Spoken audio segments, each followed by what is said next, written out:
ಈ ಎಲೆಕ್ಷನ್ನಲ್ಲಿ ವೋಟ್ ಮಾಡೋ ಟೈಮಲ್ಲಿ ನಿಮಗೆ ಕನ್ಫ್ಯೂಷನ್ ಇರುತ್ತೆ. ಯಾವ ಪಾರ್ಟಿಗೆ ವೋಟ್ ಮಾಡೋದು, ಇಲ್ಲಾಂದರೆ ಯಾವ ಕ್ಯಾಂಡಿಡೇಟ್ನ ಸೆಲೆಕ್ಟ್ ಮಾಡೋದು ಅಂತ ನಿಮಗೆ ಕನ್ಫ್ಯೂಷನ್ ಇರ್ತದೆ. ಈ ಒಂದು ಕನ್ಫ್ಯೂಷನ್ನ ಅವಾಯ್ಡ್ ಮಾಡುವಂಥ ಒಂದು ಚಿಕ್ಕ ಪ್ರಯತ್ನ ನಾನು ಡಾಕ್ಯುಮೆಂಟಲ್ಲಿ ಮಾಡಿದ್ದೇನೆ. ಈ ಒಂದು ಚುನಾವಣಾ ಬಹಿಷ್ಕಾರಗಳು ಇಲ್ಲಾಂದ್ರೆ ನೋಟ, ಇದರ ಬಗ್ಗೆ ನೀವು ನ್ಯೂಸಲ್ಲಿ ನೋಡಿರ್ಬೋದು. ಸೊ ಇದನ್ನ ವಿಧಾನಸಭಾ ಎಲೆಕ್ಷನ್ ಮತ್ತು ಪಂಚಾಯತ್ ಎಲೆಕ್ಷನ್ಗಳಲ್ಲಿ ನೀವು ಏನು ಮಾಡಬೇಕು, ಒಳ್ಳೆ ಕ್ಯಾಂಡಿಡೇಟ್ಗಳು, ಪಕ್ಷಕ್ಕಿಂತ ಒಳ್ಳೆ ಕ್ಯಾಂಡಿಡೇಟ್ಗಳನ್ನ ನೋಡಿ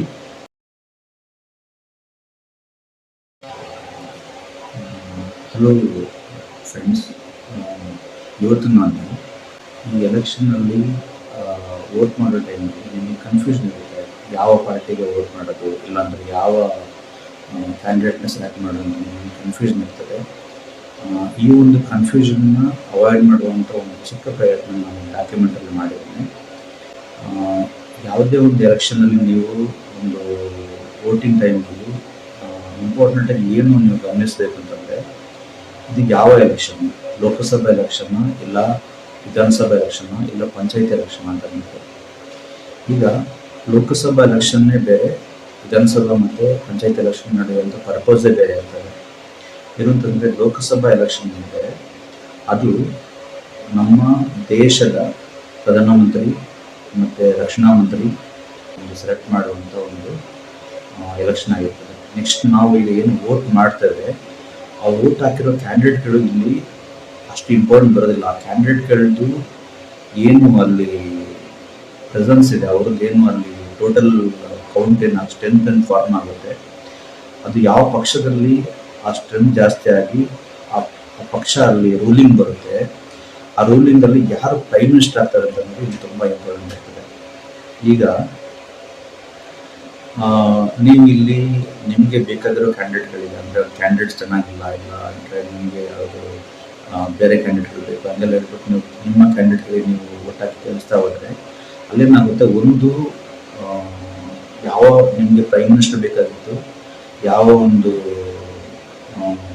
ಹೋಮ್ ಮಿನಿಸ್ಟರ್ ಬೇಕಾಗಿತ್ತು, ಯಾವ ಒಂದು ಡಿಫೆನ್ಸ್ ಮಿನಿಸ್ಟರ್ ಬೇಕಾಗಿತ್ತು, ಅವರು ಅಲ್ಲಿ ಅವರಿಗೆ ಬೇಕಾಗಿರುವಂಥ ಮೆಜಾರಿಟಿ ಅಲ್ಲಿ ಬರದೇ ಇರುತ್ತೆ.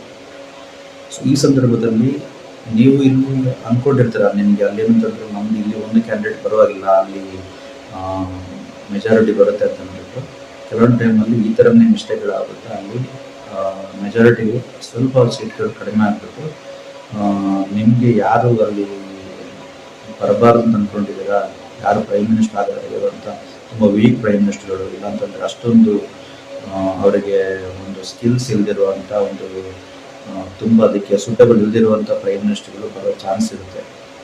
ಅದರಿಂದ ಈ ಲೋಕಸಭಾ ಎಲೆಕ್ಷನ್ ಏನು ನಾವು ವೋಟಿಂಗ್ ಮಾಡ್ತೇವೆ, ಆ ಟೈಮಲ್ಲಿ ನಮಗೆ ಯಾರು ಪ್ರೈಮ್ ಮಿನಿಸ್ಟರ್ ಆಗಬೇಕು, ಯಾರು ಡಿಫೆನ್ಸ್ ಮಿನಿಸ್ಟರ್ ಆಗಬೇಕು, ಯಾರು ಫಾರಿನ್ ಮಿನಿಸ್ಟರ್ ಆಗಬೇಕು, ಆ ಒಂದು ಪಕ್ಷಕ್ಕೆ ನಾವು ಇಲ್ಲಿಂದ ಕೊಡುವಂಥ ಒಂದೊಂದು ವೋಟ್ಗಳು ಕೂಡ, ಒಂದೊಂದು ಕ್ಯಾಂಡಿಡೇಟ್ಗಳು ಕೂಡ ಮೆಜಾರಿಟಿನ ಫಾರ್ಮ್ ಮಾಡಲಿಕ್ಕೆ ಅದು ಯೂಸ್ ಆಗುತ್ತೆ.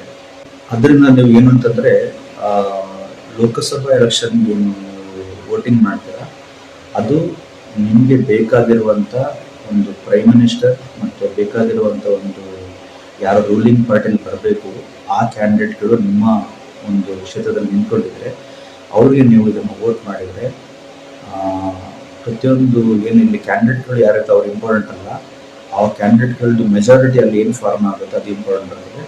ಸೊ ಆ ಮೆಜಾರಿಟಿ ಫಾರ್ಮ್ ಆಗಲಿಕ್ಕೆ ಬೇಕಾಗಿರುವಂಥ ಕ್ಯಾಂಡಿಡೇಟ್ಗಳಿಗೆ ನೀವು ವೋಟ್ ಮಾಡಬೇಕಾಗುತ್ತೆ. ಅದು ನೀವು ಯಾರು ಅಂತ ಅಂದ್ಬಿಟ್ಟು ನೀವೇ ಚಾಯ್ಸ್ ಮಾಡಬೇಕಾಗುತ್ತೆ, ನೀವೇ ಅದನ್ನು ಗೆಸ್ ಮಾಡಬೇಕಾಗುತ್ತೆ ಯಾರು ಅಂತ ಅಂದ್ಬಿಟ್ಟು. ಫ್ರೆಂಡ್ಸ್, ಹಾಗೆ ತುಂಬ ಸ್ಟ್ರಾಂಗ್ ಆಗಿರುವಂಥ ಮತ್ತು ತುಂಬ ಸ್ಕಿಲ್ಡ್ ಆಗಿರುವಂಥ ಒಂದು ಪ್ರೈಮ್ ಮಿನಿಸ್ಟರ್ ಮತ್ತು ಪ್ರೈಮ್ ಮಿನಿಸ್ಟರ್ದು ಒಂದು ಕ್ಯಾಬಿನೆಟ್ ಅವರಿಗೆ ಸಾಕಷ್ಟು ಮೆಜಾರಿಟಿ ಬರೋದು ತುಂಬ ಇಂಪಾರ್ಟೆಂಟ್ ಆಗ್ತದೆ. ಅದೇನಕ್ಕೆ ಅಂತಂದರೆ, ನೀವು ಈಗ ಲಾಸ್ಟ್ ಒಂದು 2 ವರ್ಷದಲ್ಲಿ ಯುಕ್ರೇನ್ದೊಂದು ಸ್ಟೋರಿ ನೀವು ನೋಡ್ಬೋದು. ಅಲ್ಲೇನು ಅಂತಂದರೆ, ಅಲ್ಲಿರುವಂಥ ಏನು ಎಲೆಕ್ಟೆಡ್ ಪ್ರೆಸಿಡೆಂಟ್ ಇದ್ದಾರೆ, ಅವರ ಒಂದು ಈ ಬೇರೆ ದೇಶಗಳೊಟ್ಟಿಗೆ ಅವರ ಒಂದು ಏನು ಒಂದು ಅವರೊಟ್ಟಿಗೆ ರಿಲೇಷನ್ಶಿಪ್ ಬಿಲ್ಡ್ ಮಾಡುವಂಥ, ಇಲ್ಲಾಂತ ಒಂದು ವ್ಯವಹಾರ ಮಾಡುವಂಥ ಒಂದು ಎಡವಟ್ಟು ಅವ್ರು ಮಾಡಿಕೊಂಡ್ರು. ಅದರಿಂದ ತುಂಬ ಡೆವಲಪ್ ಆಗಿರುವಂಥ ಒಂದು ಕಂಟ್ರಿ ದೊಡ್ಡ ಒಂದು ಕ್ರೈಸಿಸ್ನ ಫೇಸ್ ಮಾಡಬೇಕಾದ ಪರಿಸ್ಥಿತಿ ಬಂತು. ಸೊ ಇದೇ ನಾ ಹೇಳ್ತಿರೋದು, ತುಂಬ ಡೆವಲಪ್ಮೆಂಟ್ ಆಗಿದೆ, ತುಂಬ ಇಂಡಸ್ಟ್ರಿ ಡೆವಲಪ್ಮೆಂಟ್ ಆಗಿದೆ, ತುಂಬ ಸಾಫ್ಟ್ವೇರ್ ಡೆವಲಪ್ಮೆಂಟ್ ಆಗಿದೆ, ಮೆಡಿಕಲ್ ಫೀಲ್ಡ್ ಡೆವಲಪ್ಮೆಂಟ್ ಆಗಿದೆ. ಬಟ್ ಅವ್ರು ಮಾಡಿದಂಥ ಈ ಒಂದು ಬೇರೆ ದೇಶಗಳೊಟ್ಟಿಗೆ ಮಾಡ್ಕೊಂಡಿರುವಂಥ ಒಂದು ಏನು ರಿಲೇಷನ್ಶಿಪ್ ಇದೆ, ಕೆಲವೊಂದು ಟ್ಯಾಕ್ಟಿಕ್ಸ್ಗಳಿದೆ, ಅದರಲ್ಲಿ ಮಿಸ್ಟೇಕಿಂದ ಆಗ್ಬಿಟ್ಟು ದೊಡ್ಡ ಒಂದು ಕ್ರೈಸಿಸ್ನ ಆ ಒಂದು ಯುಕ್ರೇನ್ ದೇಶ ಲಾಸ್ಟ್ ಒಂದು 2-3 ವರ್ಷಗಳಿಂದ ಫೇಸ್ ಮಾಡ್ತೀವಿ. ನಿಮಗೆಲ್ಲ ಗೊತ್ತಿರುತ್ತೆ. ಅದರಿಂದ ನಾವು ಸೆಲೆಕ್ಟ್ ಮಾಡಿರುವಂಥ ಒಂದು ಕ್ಯಾಂಡಿಡೇಟ್ಗಳು ಏನಂತಂದರೆ, ಅವರು ಎಷ್ಟು ಸೀರಿಯಸ್ನೆಸ್ ಆಗಿ ಇದನ್ನು ನಮ್ಮ ದೇಶ ತಗೊಂಡೋಗ್ತಾರೆ, ನೆಕ್ಸ್ಟ್ 10-15 ವರ್ಷ 50 ವರ್ಷದಲ್ಲಿ ನಮ್ಮ ದೇಶನ ಯಾವ ಥರ ಮುನ್ನಡೆಸ್ಕೊಂಡು ಹೋಗ್ತಾರೆ, ನಮ್ಮ ದೇಶದ ಇಂಟಿಗ್ರಿಟಿನ ಯಾವ ಥರ ಕಾಪಾಡ್ತಾರೆ, ಮತ್ತು ನಮ್ಮ ಒಂದು ಏನು ಕಲ್ಚರ್ ಇದೆ, ನಮ್ಮ ಒಂದು ಇಂಡಿಯನ್ಸ್ದ ಒಂದು ಏನೊಂದು ನಮ್ಮ ಒಂದು ಘನತೆ ಗೌರವಗಳಿದೆ, ಅದನ್ನು ಯಾರು ಎತ್ತಿ ಹಿಡಿತಾರೆ ಅನ್ನೋದನ್ನು ನೋಡ್ಬಿಟ್ಟು ನಾವು ಆ್ಯಕ್ಚುಲಿ ನಮ್ಮ ಯಾರು ಪ್ರೈಮ್ ಮಿನಿಸ್ಟರ್ ಆಗಬೇಕು, ಯಾವ ಪಾರ್ಟಿಯಿಂದ ಆ ಪ್ರೈಮ್ ಮಿನಿಸ್ಟರ್ ಬರ್ತಾರೆ ಅಂತಂದ್ಬಿಟ್ಟು ನಾವಿಲ್ಲಿ ಎವಾಲ್ಯೂಟ್ ಮಾಡಬೇಕಾಗುತ್ತೆ ಫ್ರೆಂಡ್ಸ್. ಹಾಗೆ ಈಗ ವಿಧಾನಸಭಾ ಎಲೆಕ್ಷನ್ ಇರ್ಬೋದು, ಇಲ್ಲಾಂದರೆ ಪಂಚಾಯತಿ ಎಲೆಕ್ಷನ್ಗಳಾಗುತ್ತೆ. ಈ ಎಲೆಕ್ಷನ್ಗಳಲ್ಲಿ ಯಾವ ಥರ ವೋಟ್ ಮಾಡೋದು, ನಾನು ನಿಮಗೆ ಆಗಲೇ ಹೇಳಿದ ಹಾಗೆ ಲೋಕಸಭಾ ಎಲೆಕ್ಷನ್ಗೆ ನೀವು ಏನು ವೋಟ್ ಮಾಡ್ತೀರಾ ಅದು ನೀವು ಲೋಕಲ್ ಕ್ಯಾಂಡಿಡೇಟ್ಗಳು ನೋಡಿದ್ರೆ ಅಲ್ಲಿ ಪ್ರೈಮ್ ಮಿನಿಸ್ಟರ್ಗೆ ಯಾರು ಇಲ್ಲಿಂದ ನಾವು ಕಳಿಸುವಂಥ ಕ್ಯಾಂಡಿಡೇಟ್ಗಳು ಸಪೋರ್ಟ್ ಮಾಡ್ತಾರೆ ಆ ಕ್ಯಾಂಡಿಡೇಟ್ಗಳು ನೋಡಬೇಕಾಗುತ್ತೆ. ವಿಧಾನಸಭಾ ಎಲೆಕ್ಷನ್ಗೆ ಇಲ್ಲಾಂದರೆ ಪಂಚಾಯತ್ ಎಲೆಕ್ಷನಲ್ಲಿ ನೀವೇನು ಮಾಡಬೇಕು ಅಂತಂದರೆ, ಪಕ್ಷಕ್ಕಿಂತ ಒಳ್ಳೆ ಕ್ಯಾಂಡಿಡೇಟ್ಗಳು ಅವ್ರನ್ನ ಕೆಲವೊಂದು ಟೈಮಲ್ಲಿ ಪಾರ್ಟಿಯಿಂದ ಅವರು ಸೀಟ್ ಅವರಿಗೆ ಕೊಟ್ಟಿರೋದಿಲ್ಲ. ಆ ಟೈಮಲ್ಲಿ ಒಳ್ಳೆ ಕ್ಯಾಂಡಿಡೇಟ್ಗಳು ನಿಮ್ಮ ಒಂದು ಕ್ಷೇತ್ರದಲ್ಲಿ ನಿಂತಿದ್ರೆ, ಯಾವುದರಲ್ಲಿ ವಿಧಾನಸಭಾ ಮತ್ತು ಪಂಚಾಯತ್ ಎಲೆಕ್ಷನ್ನಲ್ಲಿ, ಪಂಚಾಯತ್ ಅಂದರೆ ಗ್ರಾಮ ಪಂಚಾಯತಿ ಜಿಲ್ಲಾ ಪಂಚಾಯತ್ ಎಲೆಕ್ಷನ್ಗಳಲ್ಲಿ ಒಳ್ಳೆ ಕ್ಯಾಂಡಿಡೇಟ್ಸ್ಗಳು ನಿಂತಿದ್ರೆ ಅವ್ರನ್ನ ನೀವು ಗೆಲ್ಲಿಸ್ಬೇಕಾಗುತ್ತೆ. ಯಾಕೆ ಅಂತಂದರೆ, ಎಷ್ಟೊಂದು ಸಲ ಈ ಪಾರ್ಟಿಗಳು ಏನು ಮಾಡ್ತಾರೆ, ಅವರು ಕೊಟ್ಟಂಥ ಕ್ಯಾಂಡಿಡೇಟ್ಗಳಿಗೆ ಮತ್ತೆ ಮತ್ತೆ ಸೀಟ್ ಕೊಡ್ತಾ ಇರ್ತಾರೆ. ಒಳ್ಳೆ ಕ್ಯಾಂಡಿಡೇಟ್ಗಳಿಗೆ ಕೆಲವೊಂದು ಟೈಮಲ್ಲಿ ಅವರು ಸೀಟ್ ಕೊಡೋದಿಲ್ಲ. ಓಕೆನಾ? ಅಂಥ ಸಂದರ್ಭದಲ್ಲಿ ನಾವು ಅಟ್ಲೀಸ್ಟ್ ಒಂದು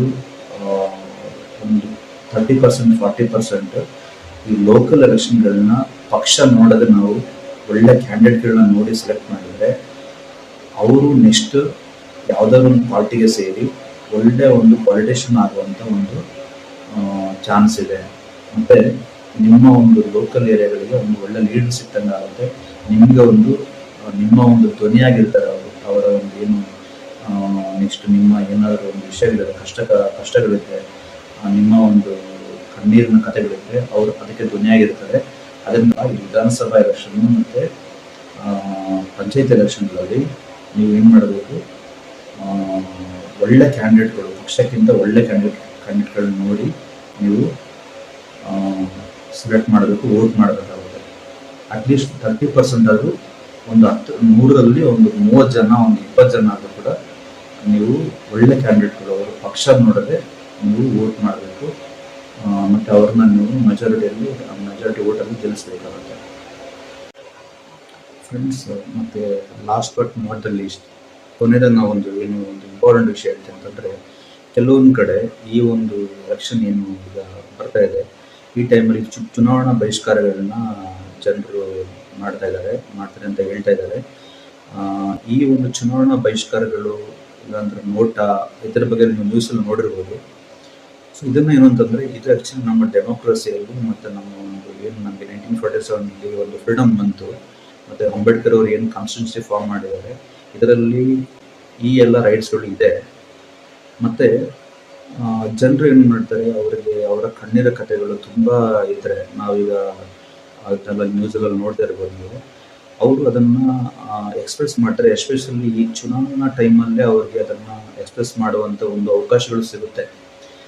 ಅದನ್ನು ನಾವು ಏನು ಅಂತಂದರೆ, ಅವ್ರನ್ನ ಒಂದು ಟೀಕೆಗಳು ಮಾಡಿಬಿಟ್ಟು ಅವರ ಮೇಲೆ ಒಂದು ಯಾವುದೋ ಒಂದು ದಮನಕಾರಿಯಾಗಿ ಮಾತಾಡಿ, ಇಲ್ಲಾಂದರೆ ಆ ಥರ ಅವ್ರ ಮೇಲೆ ರೇಗಾಡಿ ನಾವು ಅದನ್ನು ಇದು ಮಾಡಲಿಕ್ಕೆ ನೋಡಬಾರ್ದು, ಅದನ್ನು ಚಲನೆ ಮಾಡಲಿಕ್ಕೆ ನೋಡಬಾರ್ದು ಮತ್ತು ಮಾಡಬಾರ್ದು ಕೂಡ, ಆಗೋದಿಲ್ಲ ಕೂಡ. ಏನು ಅಂತಂದರೆ, ಅವರ ಕಷ್ಟಗಳಿಗೆ ಇರುವಂಥ ಕ್ಯಾಂಡಿಡೇಟ್ಸ್ಗಳು ಯಾರಿದ್ದಾರೆ, ಅವರ ಕಷ್ಟಗಳನ್ನ ಸಾಲ್ವ್ ಮಾಡುವಂಥ ಇಲ್ಲ ಸ್ಪಂದಿಸುವಂಥ ಒಂದು ಕೆಲಸಗಳನ್ನ ಮಾಡಬೇಕಾಗುತ್ತೆ. ಇಲ್ಲ ಅಂತಂದರೆ ನಾನೀಗ ಮೊದಲೇನು ಹೇಳಿದ್ದೆ, ನಾನು ಲೋಕಸಭಾ ಮತ್ತು ವಿಧಾನಸಭಾ ಎಲೆಕ್ಷನ್ಗಳಲ್ಲಿ ಏನು ಯಾವ ಥರ ವೋಟಿಂಗ್ ಮಾಡಬೇಕಂತ ಹೇಳಿದ್ದೆ. ಈ ವಿಷಯಗಳು ಕೆಲವೊಂದು ಕಡೆ ಅವರ ಕಷ್ಟಗಳು, ಅವರ ಒಂದು ಕಣ್ಣೀರ ಕಥೆಗಳು ಜಾಸ್ತಿ ಆಗಿದ್ರೆ ಈ ಒಂದು ನಾನು ಮೊದಲು ಹೇಳಿದಂಥ ವಿಷಯಗಳು ಅದನ್ನು ಕನ್ವಿನ್ಸ್ ಮಾಡಲಿಕ್ಕೆ ಆಗೋದಿಲ್ಲ. ಅದು ಆ್ಯಕ್ಚುಲಿ ನಾನು ನಿಮಗೆ ಮೊದಲೊಂದು ಇದರಲ್ಲಿ ಹೇಳಿದ ಪ್ರಕಾರ 100% ಎಲ್ಲ ಕಡೆನೂ ನಾವು ಒಂದು ಫೇರ್ ಆಗಿರುವಂಥ ಒಂದು ರೆಸ್ಪಾನ್ಸ್ ಸಿಗುತ್ತೆ ಅಂತ ಹೇಳೋಕ್ಕಾಗಲ್ಲ. ಕೆಲವೊಂದು ಕಡೆ ನಮ್ಮದೇ ಕೆಲವೊಂದು ಮಿಸ್ಟೇಕ್ಗಳಿರ್ತದೆ. ಕೆಲವೊಂದು ಜನರ ಕಷ್ಟಗಳು ಆ ಮಟ್ಟಿಗೆ ಜಾಸ್ತಿ ಇರ್ತದೆ ಅವರಿಗೆ. ಅದನ್ನು ನಾವೇನಂತಂದರೆ ಅವರ ಒಂದು ವಿಷಯಗಳಿಗೆ ಅವರಿಗೆ ಏನಾದರೂ ಭರವಸೆಗಳನ್ನು ಕೊಟ್ಟು ಅವರಿಗೆ ಸ್ಪಂದಿಸ್ಬಿಟ್ಟು ಏನಾದ್ರು ನಾವು ಇದು ಮಾಡಬೇಕಷ್ಟೇ ಹೊರತು ಯಾವುದೇ ಒಂದು ಫೋರ್ಸ್ ಅಪ್ಲೈ ಮಾಡಿ ಇಲ್ಲ ಅಂತಂದರೆ ಅದನ್ನು ಮಾಡಲಿಕ್ಕೆ ಹೋಗಬಾರ್ದು. ಯಾಕೆಂದರೆ ಇದು ಹಿಸ್ಟ್ರಿ, ಇಡೀ ಒಂದು ಪ್ರಪಂಚ ನೋಡ್ತಾ ಇರ್ತದೆ, ಇದು ಹಿಸ್ಟ್ರಿಯಾಗಿ ಒಂದು ಉಳ್ಕೊಳ್ತದೆ. 1%, 1.5% ಹಿಂಗೆಲ್ಲ ಇರುತ್ತೆ ನಮ್ಮ ದೇಶದಲ್ಲಿ. ಅದಕ್ಕೆ ಡೆಮೋಕ್ರಸಿ ಅಂತ ಹೇಳುವಂಥದ್ದು. ಆ ಥರ ವಿಷಯಗಳು ನೆಕ್ಸ್ಟ್ ಎಲೆಕ್ಷನಲ್ಲಿ ಬರೋ ಥರ ನಾವು ನಮ್ಮ ಒಂದು ಲೀಡರ್ಸಿಗೆ ಕೆಲಸ ಮಾಡಬೇಕಾಗುತ್ತೆ. ಮತ್ತು ಅವರ ಒಂದು ಏನು ಸಮಸ್ಯೆಗಳಿದೆ ಅದನ್ನು ಪರಿಹಾರ ಮಾಡಬೇಕಾಗುತ್ತೆ. ಇಷ್ಟೇ ಫ್ರೆಂಡ್ಸ್ ನಾನು ಹೇಳ್ತಿರೋದು. ಏನಂತಂದರೆ ವೋಟಿಂಗಲ್ಲಿ ನಿಮ್ಮ ಒಂದು ಕನ್ಫ್ಯೂಷನ್ ಅವಾಯ್ಡ್ ಮಾಡುವಂಥ ಮತ್ತು ಯಾರಿಗೆ ವೋಟ್ ಮಾಡಬೇಕಾಗುತ್ತೆ ಅಂತನ್ನುವಂಥ ಒಂದು ಕನ್ಫ್ಯೂಷನ್ ಅವಾಯ್ಡ್ ಮಾಡುವಂಥ ಒಂದು ಪ್ರಯತ್ನಗಳು ಇದರಲ್ಲಿ ಮಾಡಿದ್ದೇನೆ. ಲೋಕಸಭಾ ಎಲೆಕ್ಷನಲ್ಲಿ ಯಾರಿಗೆ ನೀವು ವೋಟ್ ಮಾಡಬೇಕು ಮತ್ತು ಅದರಿಂದ ಏನು ಫ್ಯೂಚರಲ್ಲಿ ನಮಗೆ ಪ್ರಾಸ್ ಆ್ಯಂಡ್ ಕಾನ್ಸ್ ಆಗುತ್ತೆ, ಮತ್ತು ವಿಧಾನಸಭಾ ಮತ್ತು ಪಂಚಾಯತ್ ಎಲೆಕ್ಷನಲ್ಲಿ ಏನು ನಮಗೆ ಅದರಿಂದ ಬೆನಿಫಿಟ್ಸ್ ಆಗುತ್ತೆ, ಯಾವ ಥರ ನಾವು ವೋಟಿಂಗ್ ಮಾಡ್ಬೋದು ಅಂತ ನಿಮಗೆ ತಿಳಿಸ್ಕೊಟ್ಟಿದ್ದೇನೆ. ನೆಕ್ಸ್ಟ್ ಇದಕ್ಕಿಂತ ಒಂದು ಮುಂಚೆ ಒಂದು ನಾವು ವಿಡಿಯೋ ಇದೆಲ್ಲ ಅಪ್ಲೋಡ್ ಮಾಡಿದರೆ ಅದರಲ್ಲಿ ಒಂದು ನಾವು ಧೋನಿ ಮತ್ತು ನಮ್ಮ ಒಂದು ಪಾರ್ಲಿಮೆಂಟ್ ಎಲೆಕ್ಷನ್ ಅದರ ಮೇಲೆ ಒಂದು ಕಂಪ್ಯಾರಿಸನ್ ಮಾಡಿ ಒಂದು ವಿಡಿಯೋ ಇದರಲ್ಲಿ ಜಸ್ಟ್ ಒಂದು ಇದೇ ಇದರಲ್ಲಿ ವಿಡಿಯೋ ಫೋಲ್ಡರಲ್ಲಿ ಇದೆ ನೋಡಿ. ನಿಮಗೆ ಅದು ಕೂಡ ಒಂದು ಸ್ವಲ್ಪ ಕೆಲವೊಂದು ವಿಷಯಗಳನ್ನ ಕೆಲವೊಂದು ಇನ್ಫಾರ್ಮೇಷನ್ಗಳನ್ನ ಕೊಡುತ್ತೆ. ನಾನು ನಿಮ್ಮ ಧ್ಯಾನ. Thank you friends.